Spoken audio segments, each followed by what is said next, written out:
406. Himno 406.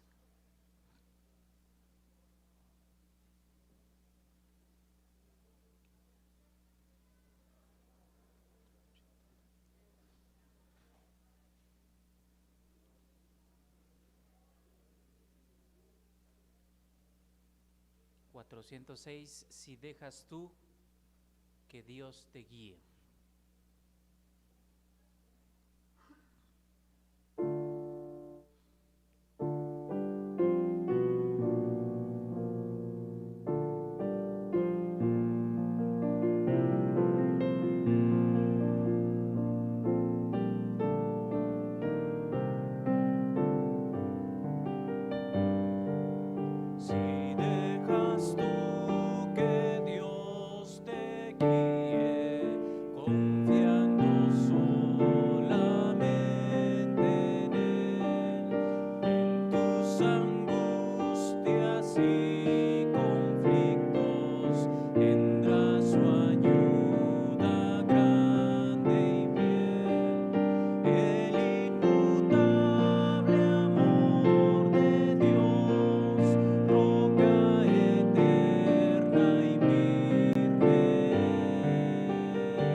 Himno 9, Majestad.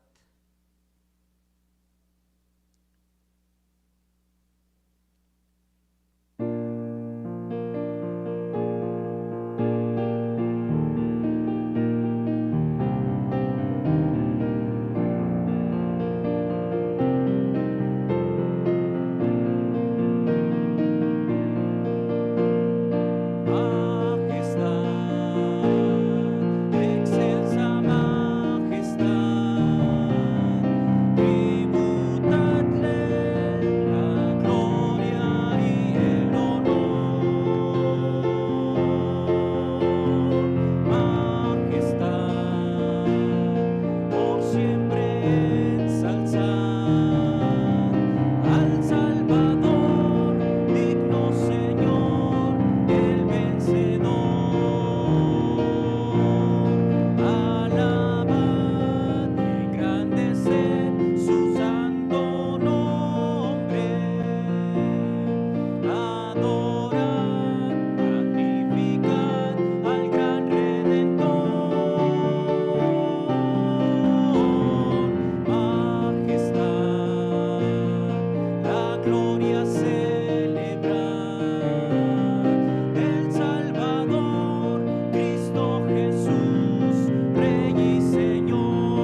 asiento, por favor.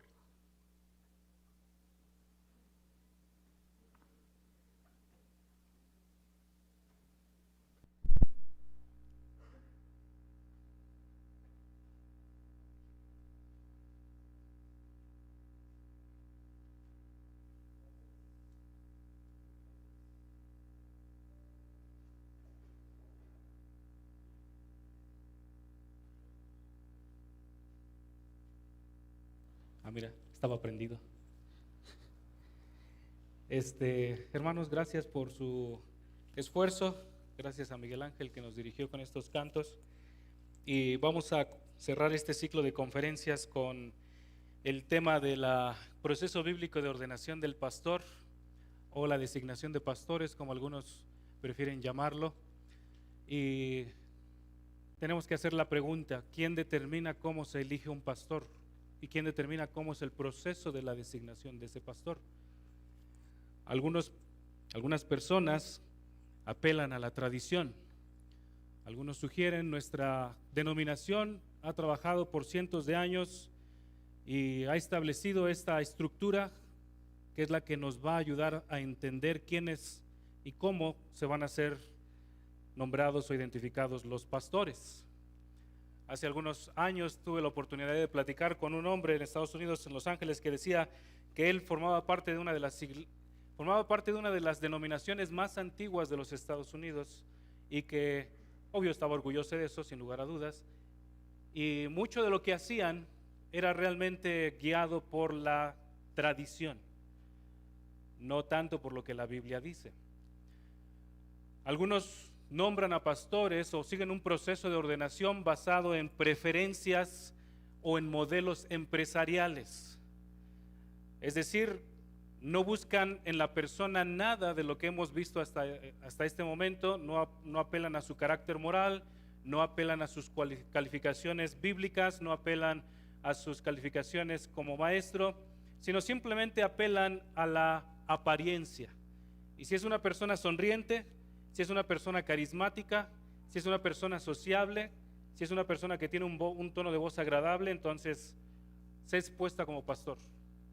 Algunos otros eligen a los pastores y siguen un proceso bastante breve, porque son amigos de la infancia, o porque son familiares, o porque tienen algún tipo de relación. Imagínense la siguiente escena. En muchas de las iglesias denominacionales, y por denominacional me refiero a presbiteriano, anglicano, bautistas, en muchas de estas iglesias se sigue una tradición parecida a lo siguiente. Se hace una convocatoria, se le dice a la iglesia: la siguiente semana queremos que todos ustedes estén reunidos porque va a haber una nueva elección de ancianos y diáconos. Entonces llega la siguiente semana, tienen su servicio en la iglesia, terminan el servicio, al final de la iglesia se abre la sesión y se propone: por favor, propongan quiénes creen ustedes que son candidatos para ancianos o diáconos. Tienen una pizarra de este lado y entonces empiezan a hacer nombres: fulano de tal porque sirve bastante, fulano de tal porque siempre llega puntual, fulano de tal porque hace esto, fulano de tal porque... y se van anotando los nombres. Y después se hace una votación nuevamente. A ver, de estos candidatos que tenemos aquí, es como si estuviera usted en el mundial, donde va descalificando a aquellas personas que tienen menos votos. Es realmente un proceso democrático.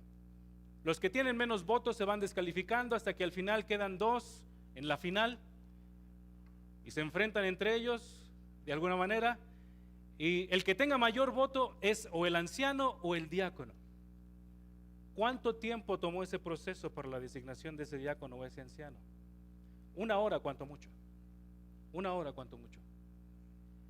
Si bien en la Biblia no encontramos un texto que específicamente nos diga cuáles son los pasos, cuál es el proceso, cuál es la estructura que debemos de seguir para la ordenación de un anciano, sí tenemos ejemplos de cómo se puede y cómo se debe hacer este nombramiento o esta designación de ancianos en la iglesia. Mientras continúo introduciendo el tema, por favor busquen en su Biblia el texto de Hechos capítulo 13. Hechos capítulo 13.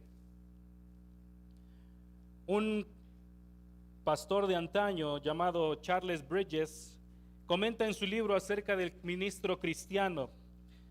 Dice lo siguiente: el llamado externo es una comisión recibida y reconocida por la iglesia.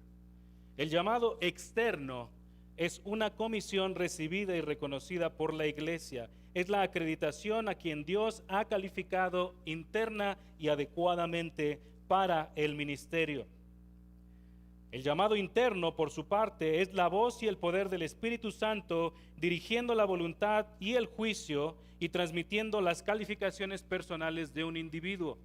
Y concluye de esta manera: sin embargo, ambos llamamientos, llamamiento interno, el deseo, el celo que Dios pone en el corazón de la persona para ser pastor, así como el llamamiento externo, el reconocimiento público por parte de la iglesia y los líderes que la dirigen, aunque son esenciales en su carácter y fuente, son indispensables para el ejercicio de la designación de pastores. Esto significa que la designación, la ordenación de un pastor tiene que involucrar dos aspectos generales. Un llamado interno, que es parte de lo que explicaba el pastor Luis, 1 Timoteo 3 del 1 al 7, si alguno anhela obispado, buena obra desea. Es un deseo, un celo que Dios pone en el corazón de un hombre con la intención de invertir su vida en la edificación de la iglesia. Invertir su vida en la edificación de los santos, invertir su vida en la predicación del evangelio. Ese es el llamado interno. Pero además hay un llamado externo que se define como el testimonio público de la iglesia, el testimonio o el reconocimiento público de los líderes de una iglesia local que identifican el carácter de un hombre como un hombre que está entregándose a Dios, como un hombre que potencialmente puede fungir como un anciano, como un líder en la iglesia local. Así que lo que Bridges dice en esta breve cita es que el llamado, aquel que es llamado por Dios debe tener este llamado interno, este deseo, y entonces ese deseo interno se va a ver reflejado en el testimonio a la iglesia. Y esto, hermanos, no es algo que solamente comentó Bridges allá en el siglo XIX. Muchos creyentes a lo largo de la historia, predicadores piadosos, han visto un patrón semejante. Así que el llamado interno y el llamado externo son aspectos indispensables para que alguien venga al ministerio pastoral. No solamente es un deseo interior.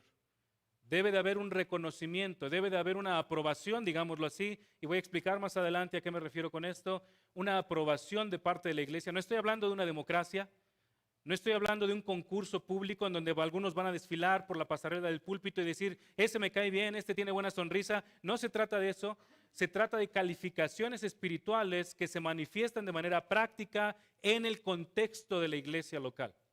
Ahora, mencioné hace un momento, no hay un texto que nos hable específicamente del proceso. Sin embargo, Hechos 13 nos da un vislumbre, nos da una idea de cómo se puede aplicar o cómo se puede ejercitar la ordenación de un pastor nuevo dentro de una iglesia. Déjeme leer los primeros 3 versículos de Hechos 13 y introducir al tema propiamente. Dice, leo de la Biblia de las Américas. En la iglesia que estaba en Antioquía había profetas y maestros: Bernabé, Simón, llamado Níger, Lucio de Cirene, Manaén, que se había criado con Herodes, el tetrarca, y Saulo.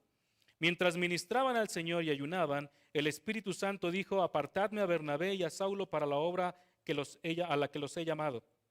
Entonces, después de ayunar, orar y haber impuesto las manos sobre ellos, los enviaron. Ahora, uno podría objetar, bueno, ahí se está hablando de 2 misioneros, ¿no es así? Pablo y Bernabé, que están siendo comisionados por la iglesia de Antioquía para salir como misioneros. Sin embargo, la ordenación de un misionero no es diferente de la ordenación de un pastor. Necesita exactamente los mismos procedimientos, porque al final de cuentas, un misionero es un pastor. Un misionero es un pastor que debe de fungir de la misma manera. Hasta este punto en el libro de los Hechos, Lucas se ha concentrado principalmente en el ministerio del apóstol Pedro. Hechos capítulos 1 al 12 se ha ministrado en Pedro y el establecimiento de la iglesia en dos áreas concretas: Jerusalén y Judea, lugares judíos o dentro de Israel. A partir de Hechos capítulo 13, el apóstol Pablo comienza su ministerio y hasta el final del libro de los Hechos nosotros vemos cómo el apóstol Pablo está desempeñando este ministerio hasta los fines de la tierra, de acuerdo a lo que el Señor Jesucristo indicó allí en Hechos capítulo 1, versículo 8. Así que lo que vamos a ver en esta tarde, en este texto, es cómo se ve el llamado externo, cómo se ve el llamado externo de alguien que ha sido llamado por Dios al pastorado. ¿Cómo se ve el llamado externo de alguien que ha sido llamado al pastorado? Y observe bien, la iglesia tiene que fungir bajo la autoridad de Dios, no bajo la tradición, no bajo las preferencias, no bajo lo que la cultura indica, no bajo lo que uno cree que es más apropiado para la iglesia en la actualidad. Uno tiene que trabajar de acuerdo y bajo la autoridad de la Escritura. Y quiero anticipar esto. Hechos 13, versículos del 1 al 3, me parece a mí es un texto normativo, es decir, establece un patrón para la ordenación de un pastor dentro de una iglesia. Y lo voy a explicar con más detalles a continuación. Dicho sea de paso, solo por hacer un paréntesis, mucho de lo que voy a decir a continuación está adaptado de dos recursos. Uno de ellos está en inglés, es de un pastor llamado Brian Croft y su título sería Preparándolos para pastorear. Es un manual sobre cómo instruir a pastores en el ministerio pastoral. Y el segundo recurso, usted lo puede conseguir, es el libro de Alexander Strauch, Liderazgo Bíblico de Ancianos, que también lo puede conseguir. Seguramente lo tenemos acá. Ahora, la designación de ancianos, en primer lugar, versículo 1, sucede en el contexto de la iglesia local. La designación de ancianos sucede en el contexto de la iglesia local. Se ha mencionado aquí, un seminario no hace un pastor, una denominación no hace un pastor, la herencia personal no hace un pastor, porque mi padre fue pastor no significa que yo voy a ser pastor, ni significa que mis hijos van a ser pastores si yo soy pastor. No es por herencia, no es por tradición, no es por nada, es porque sucede dentro del contexto de la iglesia local. Vean lo que dice Hechos 13:1. En la iglesia que estaba en Antioquía. Esa expresión, la iglesia que estaba en Antioquía, en el texto griego se puede entender como la iglesia que estaba localizada en la ciudad de Antioquía y está haciendo un énfasis a una iglesia local particular, singular. No está haciendo referencia a un conjunto de iglesias, no está haciendo referencia a un sínodo, está haciendo referencia a una iglesia local. Primer principio en el proceso de ordenación de un anciano es la ordenación de un pastor sucede en el contexto de la iglesia local. Las iglesias locales son responsables de identificar a sus pastores entre los que son sus miembros y no importar pastores de otros lugares. ¿Cuál es la razón? De acuerdo a lo que vamos a ver más adelante, la razón simple es esta: la iglesia tiene que conocer al que es candidato para el pastorado. Y si alguien simplemente contrata a un pastor que viene de otro lugar, aun cuando sea recomendado, aun cuando tenga las mejores credenciales, no lo conocen. Y ese hombre necesita ser conocido en su iglesia local. Así que el versículo 1 nos indica que la designación de ancianos sucede en el contexto de la iglesia local.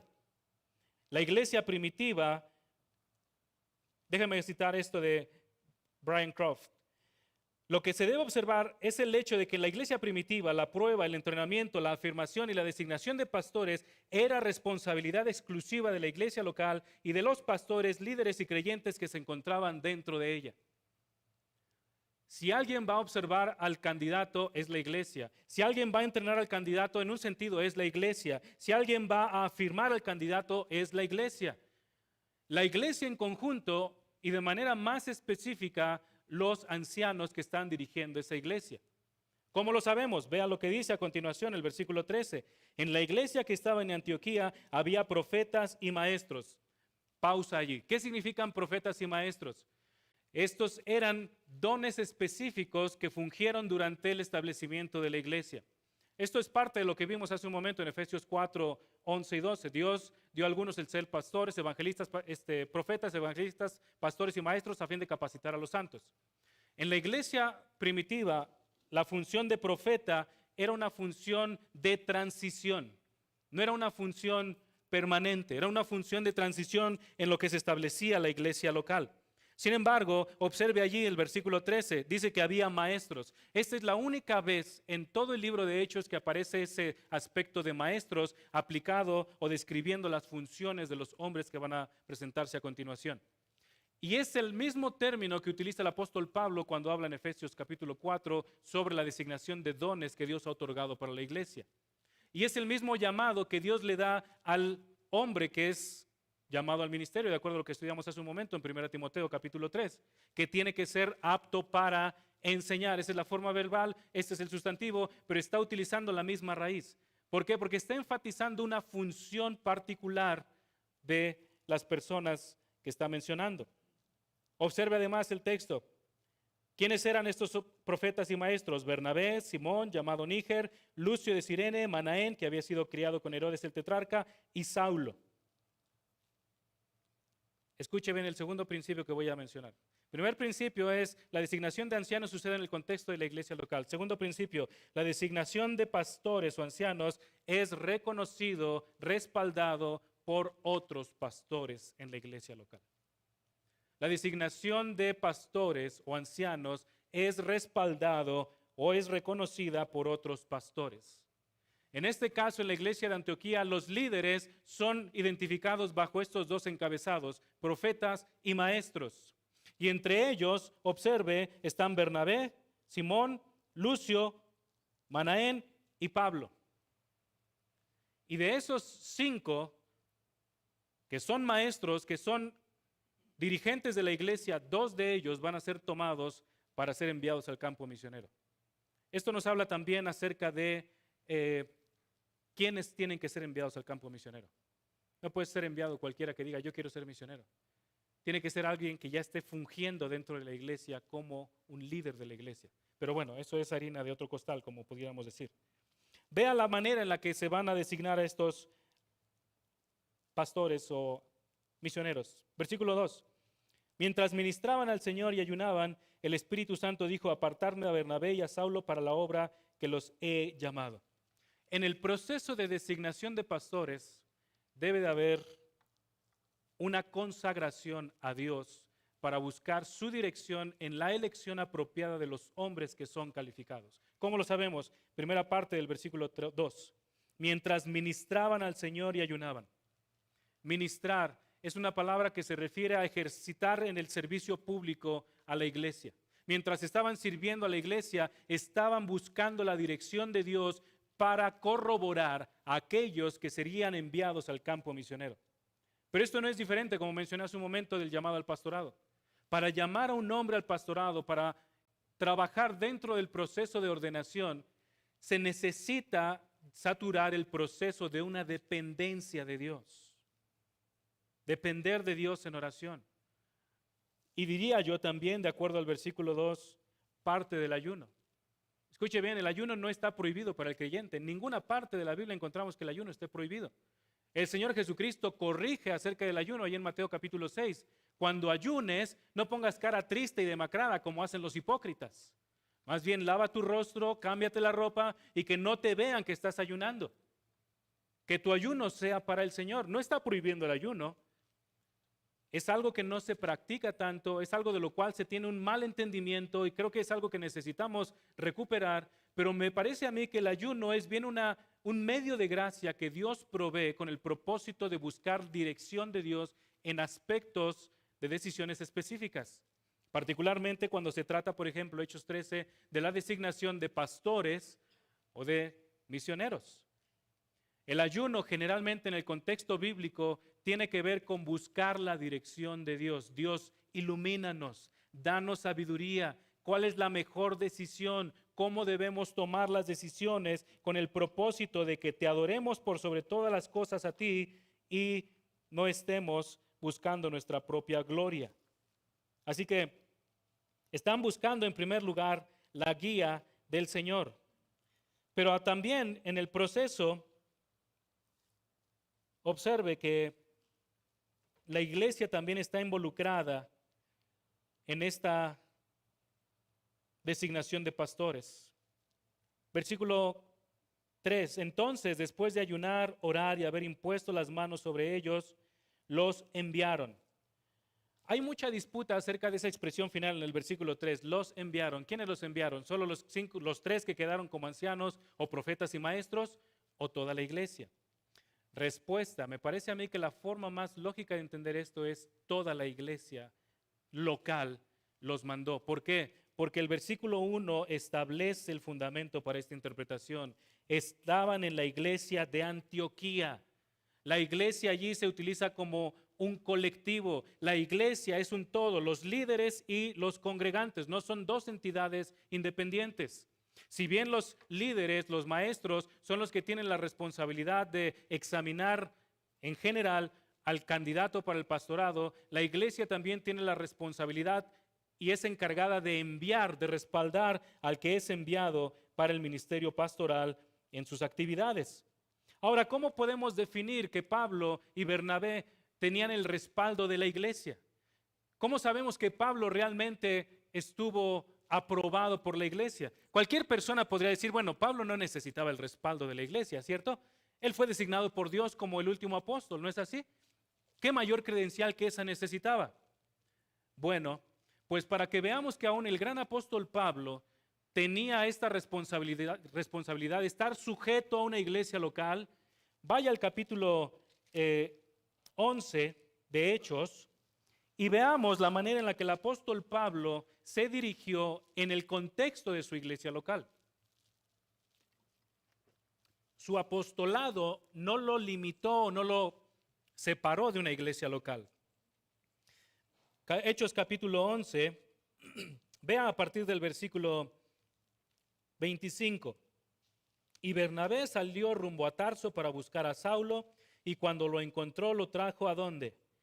A Antioquía. ¿Y se reunieron con quién?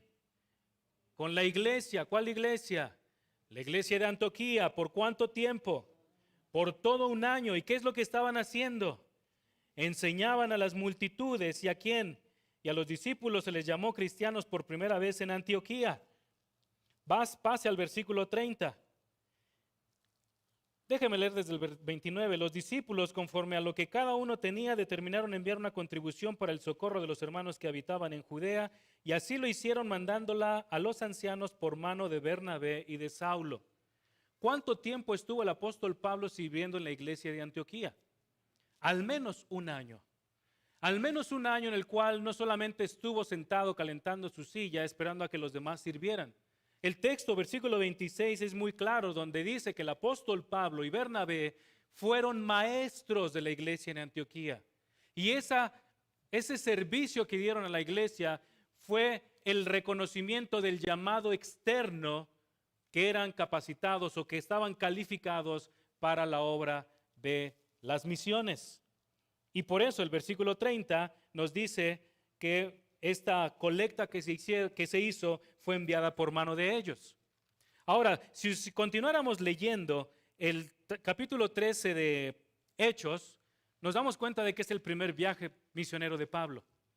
Ahora, cuando termina el primer viaje misionero de Pablo, ¿qué es lo que hace Pablo? Se lava las manos, ya salí, no tengo ninguna iglesia a la cual rendirle cuentas, voy a hacer un segundo viaje misionero. ¿Hace eso? No. Vaya a lo que dice en Hechos capítulo 14, vea lo que dice a partir del versículo 21. Pero mientras los discípulos lo rodeaban, él se levantó y entró a la ciudad, y el día siguiente partió con Bernabé a Derbe. Y después de anunciar el evangelio a aquella ciudad y de hacer muchos discípulos, volvieron a Listra, a Iconio y a Antioquía. ¿A dónde? Antioquía. ¿Y por qué hay Antioquía? Porque es su iglesia. Versículo 22. Fortaleciendo los ánimos de los discípulos, exhortándolos a que perseveraran en la fe y diciendo, es necesario que a través de muchas tribulaciones entremos en el reino de Dios. Después que les designaron ancianos en cada iglesia, habiendo orando con ayunos, los encomendaron al Señor en quien habían creído. Observe ese versículo 23 que es virtualmente un paralelo de Hechos 13, versículos 2 y 3. Es virtualmente un paralelo. Actividades semejantes. Designaron ancianos en cada iglesia, como habiendo orado con ayunos. Mismas expresiones que aparecen en el versículo 2, 13:2. Los encomendaron al Señor en quien habían creído. Es un paralelo de la acción que se hace en Hechos 13. Por eso le decía hace un momento, me parece que Hechos 13, versículos del 1 al 3, es normativo en el sentido de cuál es la estructura general de cómo se designa un anciano en una iglesia. Versículo 24, ahí en Hechos 14. Pasando por Pisidia, llegaron a Panfilia y después de predicar la palabra en Perge, descendieron a Atalía y de allí se embarcaron para Antioquía, donde habían sido encomendados a la gracia de Dios por la obra que habían cumplido. Y vea, versículo 27. Cuando llegaron y reunieron a la iglesia, ¿cuál iglesia? La de Antioquía. Informaron de todas las cosas que Dios había hecho con ellos y cómo había abierto a los gentiles la puerta de la fe, y se quedaron mucho tiempo con los discípulos. La designación de ancianos, el proceso de designación de ancianos, hermanos, sucede en primer lugar en el contexto de la iglesia local. En segundo lugar, es esa iglesia local, los ancianos de esa iglesia local, los que van a identificar el carácter piadoso de este hombre que puede ser un candidato para anciano. Y en tercer lugar, la iglesia también está involucrada en la identificación o la aprobación de este llamado externo del hombre para servir en el ministerio de la iglesia. Para servir en el ministerio de la iglesia. Ahora, de manera más específica, esto es a grandes rasgos, de manera más específica, ¿cuál es la responsabilidad de la iglesia en el proceso específico? ¿Cuál es la responsabilidad de la iglesia en el proceso específico de ordenar a un hombre para ser pastor o anciano? Propongo 4 formas específicas en que podemos deliberar o podemos definir cómo se identifica o cómo se nombra a un pastor o un anciano en la iglesia. En primer lugar, primer forma, a través de la prueba. A través de la prueba. Y por prueba me refiero a que se tiene que estudiar lo que ya vimos hasta ahorita, que tiene que ver con el llamado interno de la persona. El hombre que anhela obispado, buena obra desea hacer, pero es necesario que sea irreprensible, marido de una sola mujer, sobrio, prudente, decoroso, etcétera, etcétera, etcétera. En otras palabras, en su familia debe de demostrar un carácter de un siervo que puede dirigir a su familia. Pablo es muy específico en 1 Timoteo 3:5. Si no sabe gobernar su propia casa, entonces ¿cómo va a cuidar de la iglesia de Dios? Y es importante las palabras que utiliza Pablo. Si no sabe gobernar, ejercer una autoridad, una administración en su hogar, ¿cómo va a cuidar? Son 2 términos diferentes de la iglesia de Dios. Entonces, la primera prueba que un hombre tiene que aprobar, digámoslo así, es el aspecto del carácter moral. Está aprobado moralmente por la Biblia. Ahora, de manera aparente, los domingos cualquier persona puede verse santa, totalmente. Pero ¿qué hay de su vida entre semana? En su casa tal vez también puede dar la apariencia. Los ancianos no son los únicos ojos dentro de la iglesia para la identificación del carácter moral de una persona. Son los llamados por Dios para hacer esto, claro, pero la iglesia tiene una función vital en ser ojos para ver lo que esta persona está haciendo o no haciendo. ¿Qué quiero decir con esto? Que si hay en la iglesia una persona que identifica que este candidato al pastorado está actuando, tiene un patrón de su vida contrario a los principios bíblicos, contrario a los requisitos, 1 Timoteo 3, Tito 1, entonces esa persona tiene que ir con los ancianos y decirles, yo he visto este patrón en esta persona, y explicar cuál es el patrón que ha visto en esa persona. Ahora, si se trata de asuntos de preferencia, los ancianos van a descartar esos comentarios. Pero si se trata de asuntos de carácter que están siendo señalados claramente por el texto bíblico, aun cuando sea una sola persona de la iglesia la que diga esa persona no está cumpliendo con el llamado de Dios para el hombre que va a ser pastor, entonces ese candidato tiene que ser descalificado. Tiene que ser descalificado. ¿Por qué? ¿Quién es la autoridad? La autoridad es la palabra. La autoridad es la palabra. Entonces, aquí entra otra tarea en juego. ¿Cuál es esa otra tarea? Que los pastores instruyan a la iglesia qué es lo que se tiene que esperar de un pastor. Si la iglesia no sabe qué es lo que se va a esperar de un pastor, entonces cualquier persona va a decir, ese hombre está descalificado porque pasó de largo y no me saludó. Eso no es una calificación para el ministerio. Y cosas semejantes pueden ser tropiezo desde la perspectiva de muchos. Así que todos en la iglesia, Alexander Strauss dice lo siguiente, todos en la iglesia deben conocer las aptitudes bíblicas para los ancianos de la iglesia y tienen la obligación de asegurar que los ancianos cumplan con los requisitos. Algunas personas de la congregación pueden tener información sobre un posible anciano o diácono que los mismos ancianos no tengan. Por eso su contribución al proceso de evaluación es absolutamente esencial, no importa cómo se lleve a cabo ese proceso en detalle. Por eso, hermanos, la vida de la iglesia, los ojos de la iglesia son vitales para este proceso de examinación para el candidato al proceso, al diaconado o al anciano. Entonces, lo primero que se necesita observar es el tema de la prueba. Cómo esta persona está reflejando su carácter moral. En segundo lugar, necesita un entrenamiento. Necesita un entrenamiento. Nuestro pastor Gabriel predicaba hace un momento acerca de 3 aspectos específicos, 3 áreas específicas. Yo lo voy a decir casi lo mismo, pero de una manera diferente. Son 3 áreas en las que un hombre debe tener entrenamiento.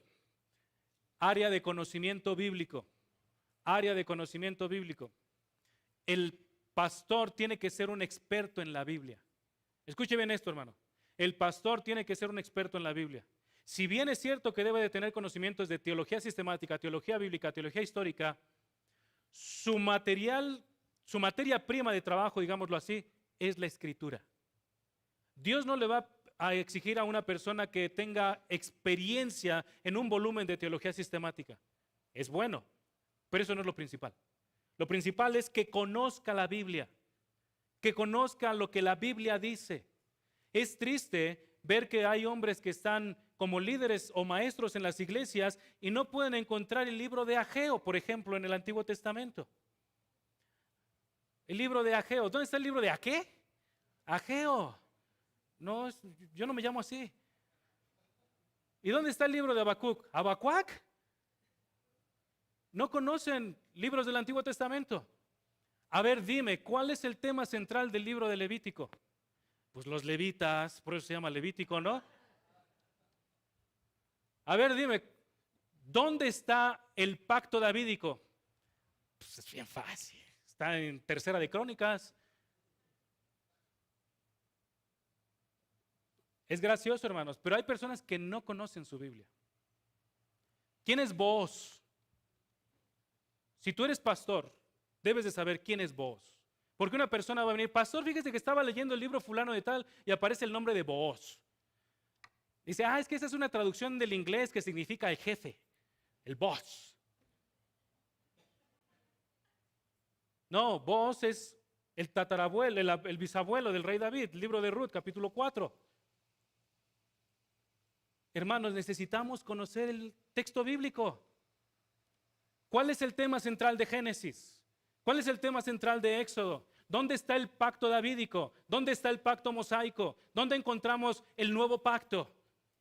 ¿Dónde encontramos la promesa del nuevo templo? ¿Dónde encontramos la promesa del Espíritu Santo en el Antiguo Testamento? ¿Dónde encontramos las promesas del Mesías y de la era mesiánica? Eso es conocimiento bíblico. No solo conocer el Nuevo Testamento, hermanos. Si tú solo conoces el Nuevo Testamento, te estás perdiendo el 77% de la Biblia. El Nuevo Testamento representa solo el 23% de la revelación de Dios al hombre. Solo el 23%.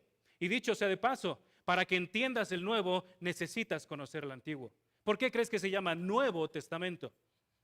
Porque hay un Antiguo.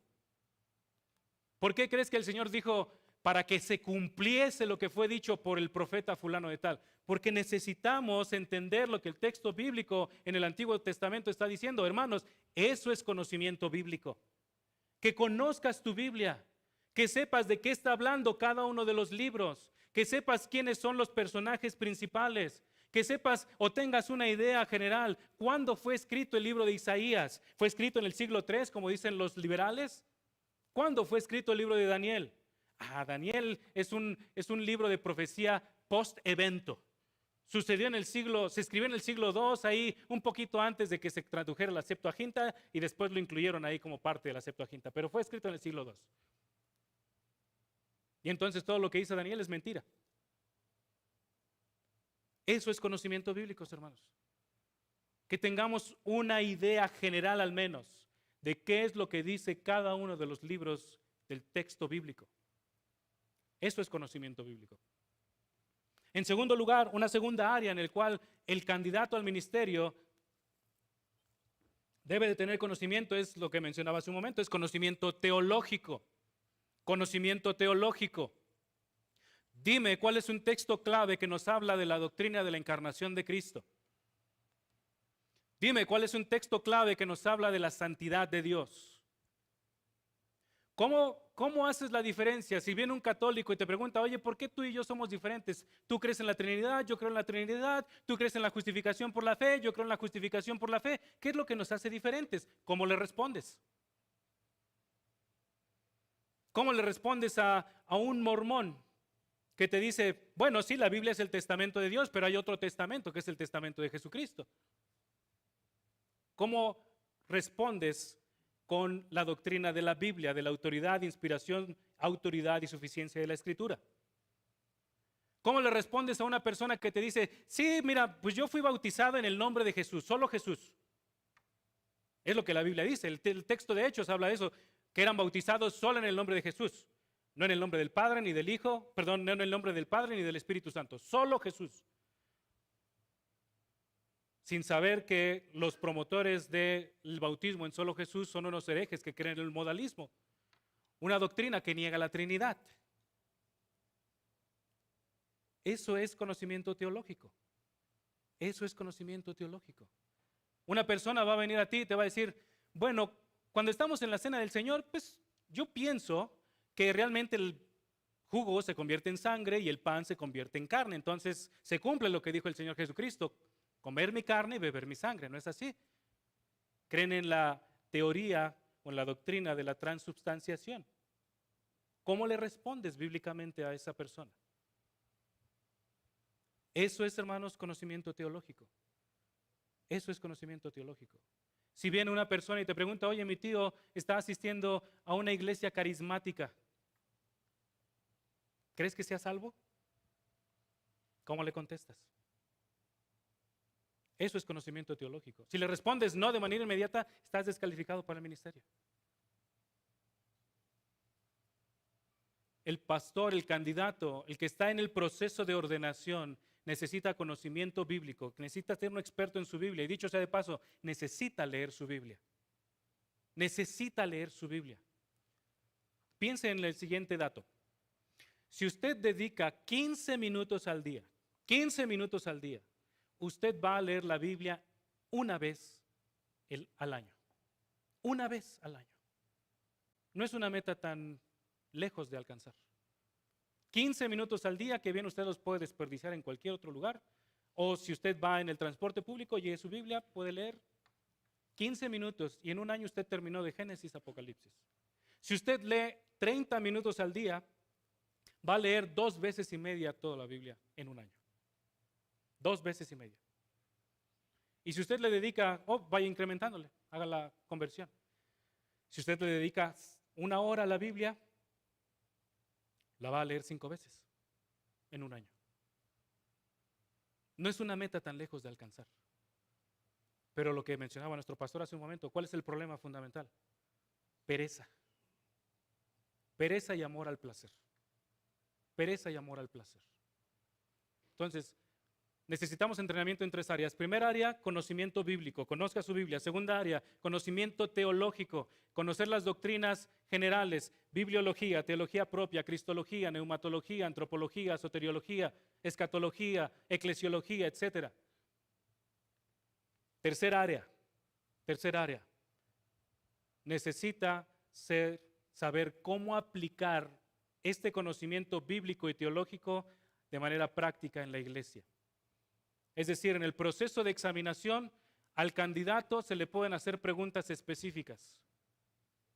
Un hombre viene a tu oficina y te dice que ha estado luchando con la ira por 5 años y no ha logrado vencerla. Te ha dicho o te dice que ha hecho todas las cosas posibles, pero hasta el momento no ha logrado vencer este pecado. Tiene temor de que en algún arranque de ira pueda atacar y lastimar a su esposa. ¿Cómo le contestas? Eso es teología práctica. Eso es teología práctica. El candidato necesita tener una idea de cómo lidiar con temas prácticos de la vida cristiana. Un joven que ha sido abusado por años o que fue abusado en su infancia y ha estado viviendo con esa carga durante tantos años, viene a tu oficina y te pregunta: pastor, he tenido esto por todos estos años y ahora tengo pensamientos homosexuales. ¿Cómo lidio con ello? ¿Cómo lo orientas? ¿Cómo lo aconsejas bíblicamente? ¿Cuáles son los pasos que vas a tomar? ¿Cuáles son los textos que vas a orientarlo? ¿Cuál es el pecado que vas a identificar, si es que hay un pecado? ¿Qué es lo que vas a hacer? En el proceso de ordenación necesitamos exponer al candidato a casos reales de consejería, porque ese es el ministerio. Eso es el ministerio. En alguna ocasión, si ustedes han leído el libro de la consejería, Cómo aconsejar bíblicamente, editado por el pastor MacArthur de la Facultad del Seminario del Maestro, en la sección de los apéndices viene una sección de conocimiento aplicado de consejería pastoral. Y uno de los casos que a mí más me llamó la atención, que es un caso que le pusieron a alguien, es la siguiente pregunta. Estás en el campus de tu iglesia. Obvio, aquí no sucede porque, bueno, tal vez puede.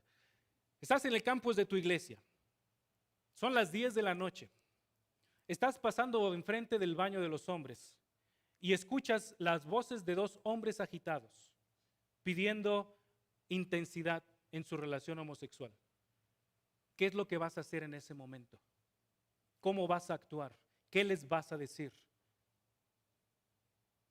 Esos son casos reales de consejería. El candidato, hermanos, al ministerio pastoral tiene que ser expuesto a este tipo de casos. Estos son casos hipotéticos solamente para nosotros.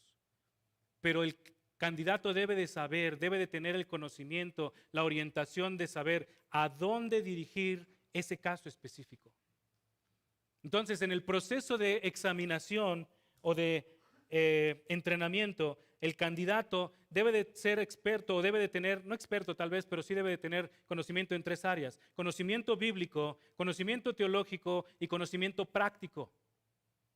Conocimiento práctico, teología práctica, cómo lo está aplicando de manera específica en la vida cotidiana.